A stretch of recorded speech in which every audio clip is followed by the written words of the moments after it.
ये सरकार का जो कदम है स्वागत योग्य है और बद्रीनाथ केदारनाथ मंदिर समिति के अध्यक्ष द्विवेदी जी ने ये निर्णय अच्छा लिया है। हमारे उत्तराखंड राज्य के यशस्वी माननीय मुख्यमंत्री पुष्कर सिंह धामी जी ने एक कमेटी का गठन किया है गढ़वाल कमिश्नर की अध्यक्षता में, जो 15 दिन में अपनी रिपोर्ट देगी।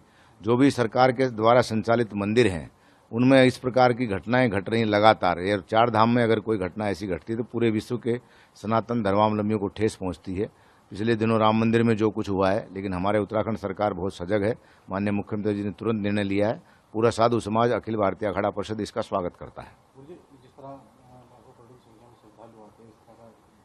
बिल्कुल, कर्मचारियों के द्वारा इस प्रकार की जो घटनाएं हैं, वहाँ जो व्यवस्थापक रहते हैं कहीं न कहीं उनकी ढील है, लापरवाही है, उसके ऊपर अंकुश लगना चाहिए। और क्योंकि ये एक ऐसा विषय है, इसमें पैसे का विषय नहीं है, ये मूल विषय श्रद्धा आस्था का। पूरे संपूर्ण विश्व के सनातन धर्म को मानने वाले लोग 4 धाम आते हैं, और 4 धाम में अगर किसी प्रकार की अव्यवस्था, अनियमितता आर्थिक रूप से अगर होती है तो उसमें यात्रियों की संख्या में भी फर्क पड़ेगा, चढ़ावे में भी फर्क पड़ेगा। तो उत्तराखंड सरकार का जो कदम है वो स्वागत योग्य है। बिल्कुल, कानून के अनुसार न्यायालय में जो है, जो बद्रीनाथ मंदिर केदारनाथ मंदिर का एक एक्ट अलग से बना हुआ है, उसके अंतर्गत और उत्तराखंड का जो राज्य का हमारा जो पुलिस का जो नया कानून बना है, आदरणीय गृह मंत्री अमित शाह जी के द्वारा जो नया संशोधन हुआ है, दोनों कानून के तहत पर दंडात्मक कार्रवाई सख्ती से होनी चाहिए। ये बिल्कुल है, लेकिन इस पर तुरंत एक्शन हुआ है, ये स्वागत योग्य है। मैं चाहता हूं कि 3 जजों की, सिटिंग जजों की एक कमेटी बने, वो इसकी निष्पक्ष जांच करे। दूसरी बात, नैतिक जिम्मेदारी माननीय मुख्यमंत्री जी की बनती है, माननीय पर्यटन मंत्री, धर्मस्व मंत्री की बनती है।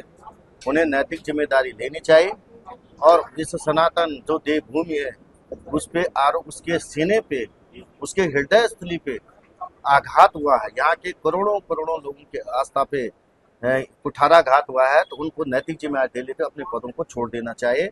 और एक कर्मचारी जो बाबू के तौर पे है, वहाँ पे जो 2800 पे ग्रेड का बाबू है, उस पे आप केवल उसका निलंबन करने से आप पाक साफ नहीं हो जाते हैं। यदि आपके संरक्षण में लगातार 5-6 सालों से इस तरह के भ्रष्टाचार हमारे पवित्र धाम आ रहे हैं, तो कहीं ना कहीं सरकार का उसको पूरा संरक्षण है, ये मेरा कहना है। पिछले दिनों सोशल मीडिया के माध्यम से पता चला कि वहां पर कोई ऐसे चोरी का एक मामला प्रकाश में आया, एक संगठन के द्वारा भी कहा गया था।